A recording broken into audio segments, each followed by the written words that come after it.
making the case for global non-compliance.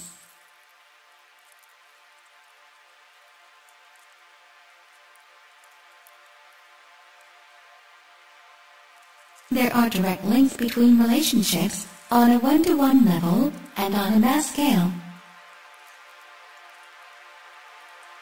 Comparisons can be drawn back and forth from populations with their controlling powers and the way the dynamics work between two people. We shall put forth the case for global non-compliance as a solution to ending tyranny of corporate-owned governments around the world. There can no longer be any doubt about the abuses perpetrated on people from the psychopathic control grid that has now been fully exposed in the alternative media. From the recent NSA scandals that have woken so many from their daydream to the insidious effects of companies like Monsanto and their anti-nature, anti-human methodologies. The list is long. Bailouts for criminal banking practices. Gun running by intelligence agencies. Ongoing chemtrailing across the Western world. Dark pedophile rings that seem to be embedded in the highest parts of the establishment. Drug smuggling and protection of Afghan poppy fields. Murder by drone technology. Media mind control and the utter failure by most of the mainstream media to report the facts to the people. On and on it goes. The system is completely psychopathic, based on a hierarchical structure instead of holistic,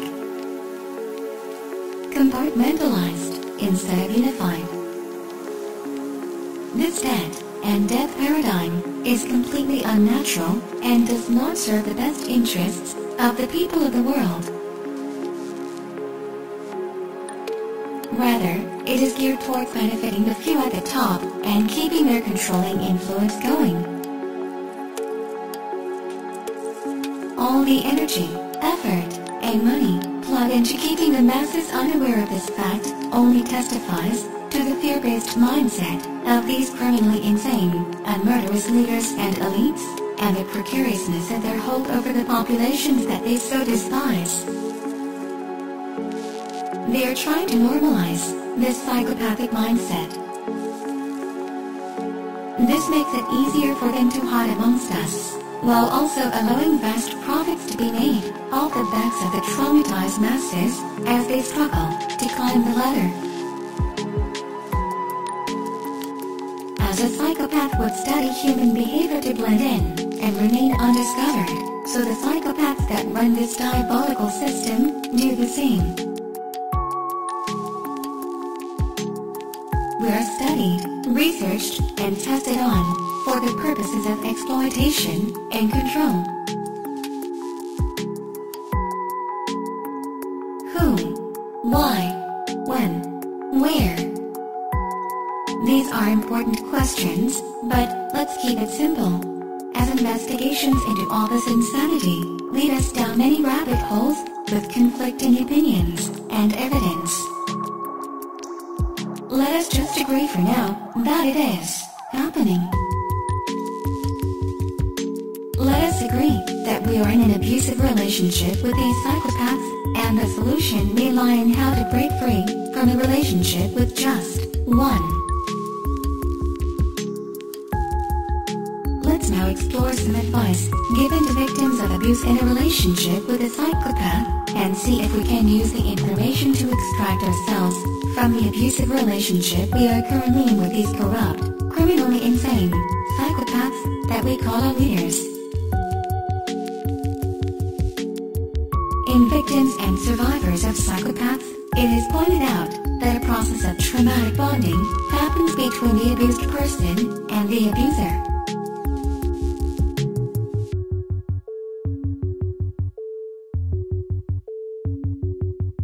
Let's look at this in more detail, and while you read on, apply this to populations and governments.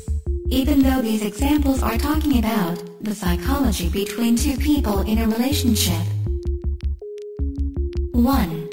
There must be an imbalance of power, with one person more in control of key aspects of the relationship, such as setting themselves up as the authority, through such things as controlling the finances, or making most of the relationship decisions, or using threats and intimidations, so the relationship has become lopsided. 2. The abusive behavior is sporadic in nature.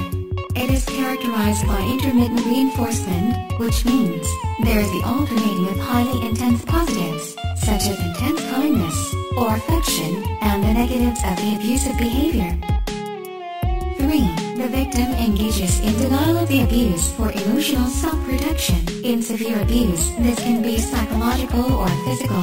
One form of psychological protection strategy is dissociation, where the victim experiences the abuse as if it is not happening to them, but as if they are outside their body, watching the scene unfold, like watching a movie. Dissociated states allow the victim to compartmentalize the abusive aspects of the relationship in order to focus on the positive aspects. The use of denial and distancing oneself from the abuse are forms of what is called cognitive dissonance. In abusive relationships, this means that what is happening to the victim is so horrible, so far removed from their thoughts and expectations of the world, that it is dissonant, or out of tune, or at odds with their pre-existing expectations and reality. Since the victim feels powerless to change the situation, they rely on emotional strategies to try to make it less dissonant, to try to somehow make it fit. To cope with the contradicting behaviors of the abuser, and to survive the abuse, the person literally has to change how they perceive reality. Studies also show a person is more loyal and committed to a person or situation that is difficult, uncomfortable, or even humiliating. And the more the victim has invested in the relationship, the more they need to justify their position. Cognitive dissonance is a powerful self-preservation mechanism which can completely distort and override the truth, with the victim developing a tolerance for the abuse and normalizing the abuser's behavior despite evidence to the contrary. 4. The victim masks that the abuse is happening, may not have admitted it to anyone, not even themselves. Trauma bonding makes it easier for a victim to survive within the relationship, but it severely undermines the victim's self-structures, undermining their ability to accurately evaluate danger, and impairs their ability to perceive alternatives to the situation. Once a trauma bond is established, it becomes extremely difficult for the victim to break free of the relationship. The way humans respond to trauma is thought to have a biological basis, and reactions to trauma were first described a century ago with the term railroad spine being used. Another term used has been shell-shocked. Victims overwhelmed with terror suffer from an overload of their system, and to be able to function, they must distort reality. They often shut down emotionally, and sometimes later describe themselves as having felt robotic, intellectually knowing what happened, but feeling frozen or numb and unable to take action.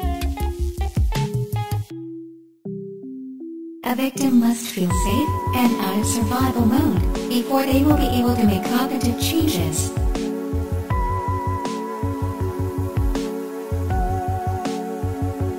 Many victims feel the compulsion to tell and retell the events of the trauma in an attempt to come to terms with what happened to them, and to try to integrate it, reaching out to others for contact, safety, and stability.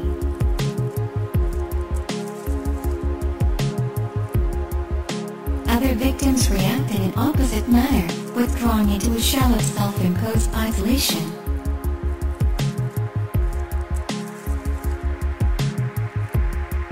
The trauma bond can persist, even after the victim leaves the relationship, with it sometimes taking months, or even years, for them to completely break the bond. Do you see now what we're getting at?